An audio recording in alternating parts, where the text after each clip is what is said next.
എൻ്റെ പാചക പരീക്ഷണത്തിലോട്ട് എല്ലാവർക്കും സ്വാഗതം. ഇത് പരീക്ഷണമല്ല, ഞാനിത് മുമ്പ് ഉണ്ടാക്കിയിട്ടുണ്ട്. ഇന്ന് നമ്മൾ ഉണ്ടാക്കാൻ പോകുന്നത് വളരെ എളുപ്പത്തിൽ ഈസി ആയിട്ട് ഉണ്ടാക്കാൻ പറ്റിയ സുഖിയനാണ്. 5 മണിക്കൂർ വെള്ളത്തിലിട്ട് കുതിർത്തിയ ചെറുപയർ വേവിച്ചെടുത്ത് അതിലോട്ട് ശർക്കരപ്പാനി ഇങ്ങനെ കുറച്ചായിട്ട് ഒഴിച്ച് അതിങ്ങനെ നല്ല രീതിയിൽ കുഴച്ചെടുക്കണം. എന്നിട്ട് ആ കുഴച്ച ചെറുപയറും ശർക്കരപ്പാനിയായിട്ടുള്ള മിക്സ് നമ്മളിങ്ങനെ ബോളുകളാക്കണം. ഒരു മീഡിയം സൈസ്ഡ് ബോളാക്കാം. നമ്മൾ കടയിലൊക്കെ കണ്ടുവരുന്ന സുഖിയൻ്റെ വലിപ്പില്ല അത്രയ്ക്ക്. ഇത് എൻ്റേതായ രീതിയിൽ ഞാൻ ഉണ്ടാക്കുന്ന സുഖിയനാണ് കേട്ടോ.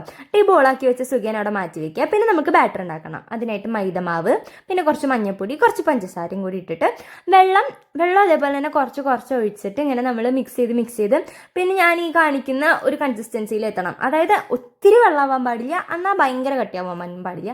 അങ്ങനെ ഒരു രീതിയിലാക്കി എടുക്കാം. എന്നിട്ട് എന്താ, നമ്മൾ നേരത്തെ തയ്യാറാക്കി വെച്ച ചെറുപയറിൻ്റെ ബോൾസ് ഈ മൈദമാവിൽ ഇട്ട് അതിനെ മുക്കിയൊന്ന് കുളിപ്പിച്ചതിന് ശേഷം എണ്ണയിലിട്ട് ഫ്രൈ ചെയ്യാം.